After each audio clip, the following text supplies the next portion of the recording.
Pour la première fois dans l'histoire, un président américain en exercice visite le mur des lamentations.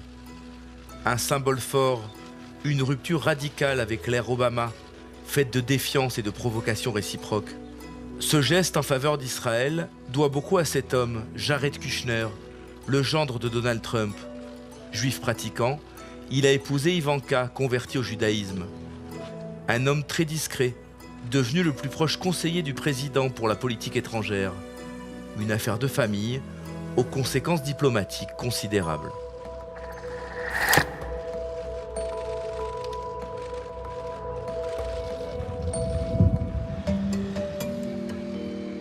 New York, où vit la plus grande communauté juive du monde en dehors d'Israël.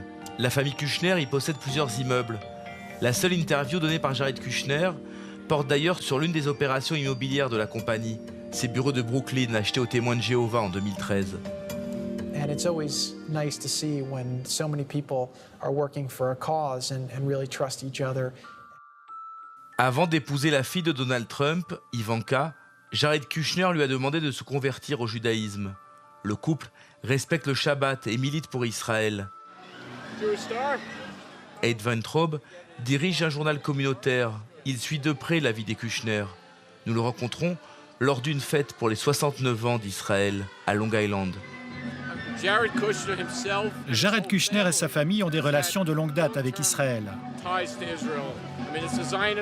C'est une famille sioniste. Je ne sais pas comment vous expliquer cela, c'est dans le cœur, c'est dans l'âme. Et tout ce qu'il peut faire pour aider Israël, Jared Kushner le fera. Ivanka aussi, leurs enfants vont dans une école moderne, orthodoxe et sioniste. Ils aiment Israël, Israël fait partie d'eux. Ici, chacun a senti l'effet Kushner sur le nouveau président américain. Je pense que durant l'administration Obama, les relations n'ont cessé de se détériorer. Maintenant, avec le président Trump, cela va redevenir comme c'était avant Obama et cela me rend très heureux. Durant toute la campagne électorale, Ivanka et Jared Kushner ont œuvré pour mobiliser la communauté juive derrière Donald Trump. Il a même reçu un prix pour son soutien à Israël. I want to thank my Jewish daughter. I have a Jewish daughter. This wasn't in the plan, but I'm very glad it happened. We love Israel. We will fight for Israel 100%, 1000%. It will be there forever. Thank you. Thank you very much. Nommé aussitôt premier conseiller diplomatique à la Maison-Blanche, Jared Kushner a suggéré à son beau-père le nom du nouvel ambassadeur en Israël. David Friedman. Le voici, sur le parvis du mur des Lamentations, le jour même de son arrivée, le 15 mai dernier. C'était un long voyage, nous sommes un peu fatigués. Mais nous voulions venir directement dans l'endroit le plus saint du judaïsme, le mur occidental, directement de l'aéroport. David Friedman, juif pratiquant lui aussi, est partisan du transfert de l'ambassade américaine de Tel Aviv à Jérusalem. Et il est personnellement impliqué dans la colonisation de la Cisjordanie, tout comme Jared Kushner. Direction Bethel, une colonie juive édifiée juste à côté de Ramallah, la capitale de l'autorité palestinienne.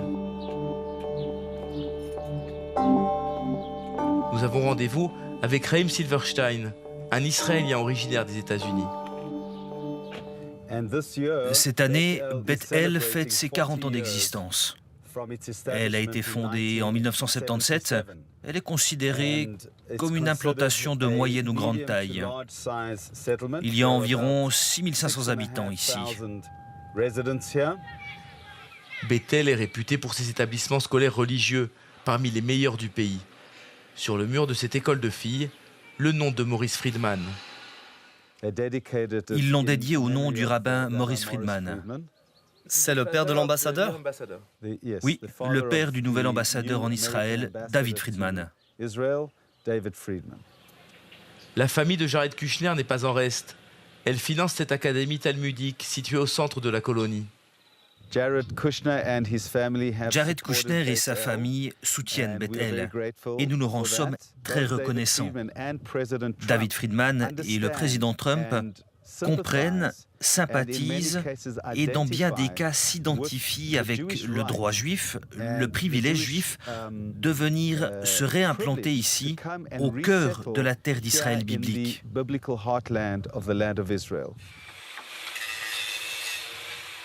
L'arrivée de Donald Trump à la Maison-Blanche a eu un effet immédiat à Bethel, la reprise de la construction.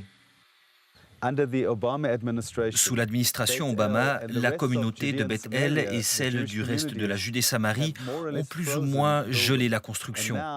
Aujourd'hui, nous dégelons. Je crois que l'effet Trump a donné au gouvernement israélien le courage de prendre des décisions importantes pour notre pays. Et l'une d'entre elles consiste à renforcer la présence juive au cœur de la terre biblique d'Israël, qui est la Judée-Samarie, la Cisjordanie. Ce combat trouve aussi d'autres relais, les évangélistes américains. So welcome to Jerusalem, the holy city. This is the holy city of the Jewish people. We are going to go see the Temple Mount, the center of the Jewish people. And we're going to see the importance of where the first and second temple stood and the connection of the Jewish people to the city for over 3,000 years. Doron Kedar n'est pas un guide touristique ordinaire. C'est un militant nationaliste spécialisé dans les relations avec les chrétiens sionistes. The different populations mix together, right? And you see, I mean, it's probably the most diverse capital in the world, from what I've visited. That's what makes Jerusalem unique. La visite poursuit un but politique bien précis, donner des arguments à ces Américains pro-Trump pour peser sur le débat public aux États-Unis et obtenir le transfert de l'ambassade à Jérusalem. Le fait de ne pas avoir son ambassade ici revient à dire qu'on ne reconnaît pas la souveraineté d'Israël ici. Et en changeant cela, cela exprime précisément le contraire. Et donc oui, je pense que cela va changer, que nous verrons ce changement, et j'espère que ce sera pour le bien. Le clou de la visite, la montée sur l'esplanade des mosquées, le mont du Temple pour les Juifs. Nous filmons avec un téléphone portable, car les caméras professionnelles y sont interdites. C'est l'endroit le plus sensible du conflit israélo-palestinien. Les Juifs peuvent s'y rendre seulement quelques heures par jour, sous escorte policière. Un scandale pour Doron. Il y a une solution très simple. Il faut qu'Israël exerce sa souveraineté sur un territoire qui est déjà sous son contrôle depuis 50 ans. Si nous exerçons notre souveraineté sur le mont du Temple, les gens diront « Oh, qu'est-ce qui va se passer ?» C'est simplement de la peur. Les gens cèdent à la peur. Apparemment pas vous. Mission accomplie. Ces Américains, déjà résolument sionistes, sont plus que jamais convaincus que Jérusalem tout entière appartient à Israël. C'est triste pour moi de voir qu'une religion qui n'a rien à faire ici se soit appropriée l'endroit. Ils appartiennent à la Mecque. S'ils veulent prier leur Dieu, qu'ils aillent à la Mecque. Mais ici, cela appartient à Israël. Cela appartient aux Juifs. Tout le prouve. J'ai voté pour Trump. Je n'ai pas peur de le dire, bien que je sois issu de la communauté hispanique. Croyez-moi, faites-moi confiance. Il prendra la bonne décision et il fera de cette ville une capitale. Donald Trump a refusé de se prononcer sur l'ambassade, mais sa visite a tout de même enchanté les nationalistes israéliens. Comme chaque année, les jeunes des académies talmudiques des colonies, comme celle financée par Jared Kushner et David Friedman, ont défilé à Jérusalem-Est pour célébrer la conquête de 67.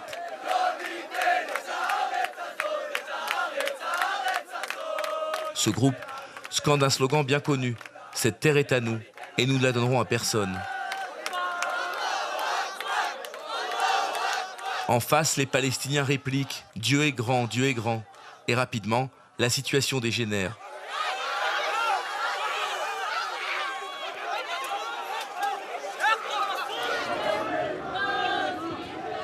Devant la porte de Damas, la principale entrée du quartier arabe, un groupe de pacifistes juifs américains tente d'empêcher les jeunes Israéliens de passer. Ils sont évacués de force.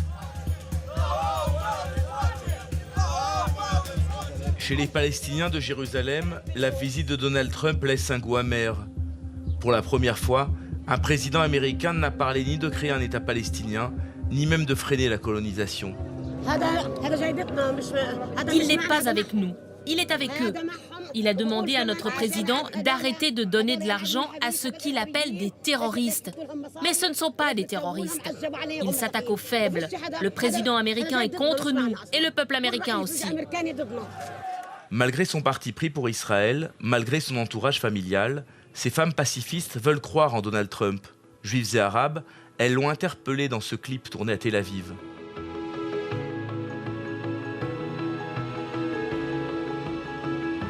Nous, on dit qu'il faut que les paramètres changent et les concepts changent. Et du fait que, par exemple, l'arrivée de Trump aujourd'hui soit tellement importante, pas seulement pour Israël, mais si vous entendez, par exemple, les réactions aujourd'hui du président égyptien, vous entendez depuis 2-3 jours toute la Ligue arabe, tous les pays de la Ligue arabe, peut-être sa volonté de dire en 1 an, il faut que ce problème soit réglé, de plus attendre encore 10 ans, 50 ans, 30, jusqu'à 100 ans de solitude dans cette histoire-là, il faut quelque chose qui se change. Et je pense que tout le problème est un problème de confiance. Donald Trump saura-t-il donner confiance aux Palestiniens et aux Israéliens? Réussir là où les autres présidents ont échoué et régler en 1 an un conflit vieux de près d'1 siècle.